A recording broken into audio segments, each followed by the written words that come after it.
Hi, hello, nice to meet you. I'm here to tell you about something very simple. Why the American dream is propaganda. Think about when you think about this America. You think of money, houses, freedom, even though it's not really free, technically. Like, I can't go commit arson or anything. Well, I mean, I can, just not legally. But I'm also not the best person to talk about this because this is a high schooler for a midterm project. But who cares? Now, moving forward, I have one of my uncles here to tell us about part of the American dream if this will work. Any second now, come on, we're waiting. Just give it. Oh, you've got to be kidding me. Oh, there we go.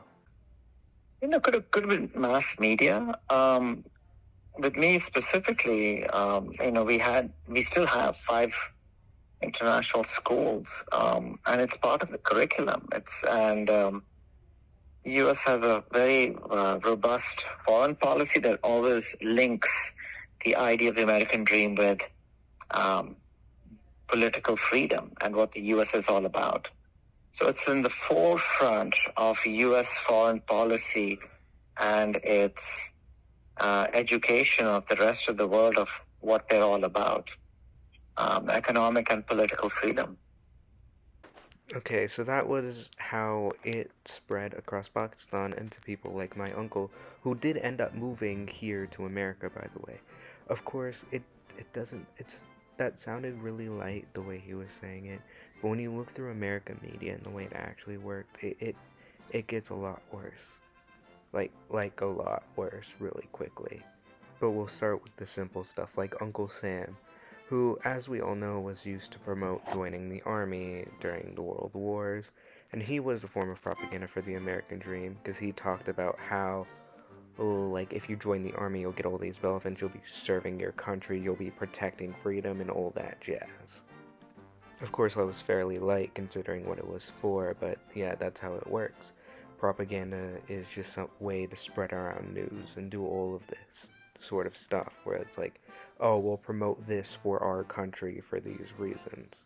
Now, this is one that'll be a lot easier to understand, and it's movies. Movies are a very big part of the American Dream's propaganda. And the movie we'll be starting with is Death of a Salesman, in which Willy Loman is this businessman, right? And he has this dream of he wants to get big.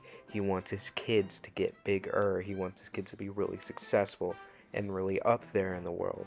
Of course, this all ends up being a pipe dream, as as we all know, he ends up committing suicide because he wants his sons to be successful. And by sons, I mean Biff, because he doesn't actually really care that much about Happy.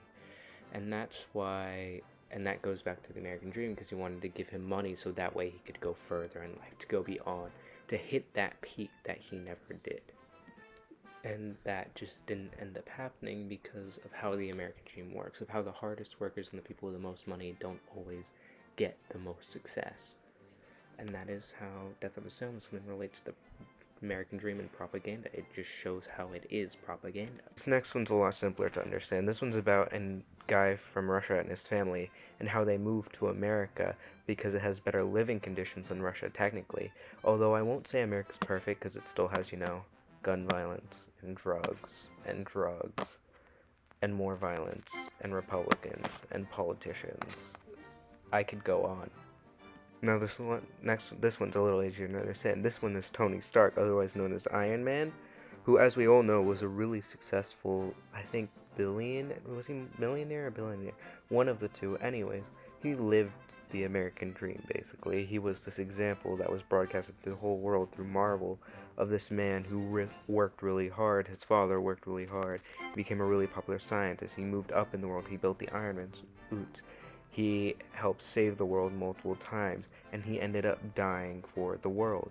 Much like what the American dream says of dying for America, he had his perfect family, he had all of that, and that was a good example of the American dream and Tony.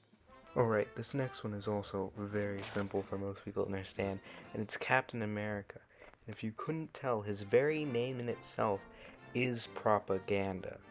I mean, his name is literally Captain America. You want to know what he represents? There's parts in the movies and the shows and all that where he's like, don't do drugs, don't do this or that. help your country, like kind of like Uncle Sam, but different and more buff and significantly cooler in comparison to what he did. And by what he did, I mean in movies and media, because Uncle Sam did stuff for wars. Kind of. Yeah, we'll go with that for now. But Captain America, he even went back in time and had his perfect American dream life by going back in time, but still, it still counts, mostly. Yeah, I'm gonna move on to Ender's Game now, because this feels like way too much description for describing Captain America. Like, come on. Okay, so now we're starting with Ender's Game, and this one's gonna sound a little bit more off, because it's, in general, the ending is, it's about a kid who gets dragged out of school, put in an academy, and is set, and somebody tells him, hey, go drive the spaceship and blow up a planet. Except they don't tell him that. He just blows up the planet, not because he wants to, but because everybody forced him to. Basically, this was only a product of his hard work, and therefore is a product of the American dream.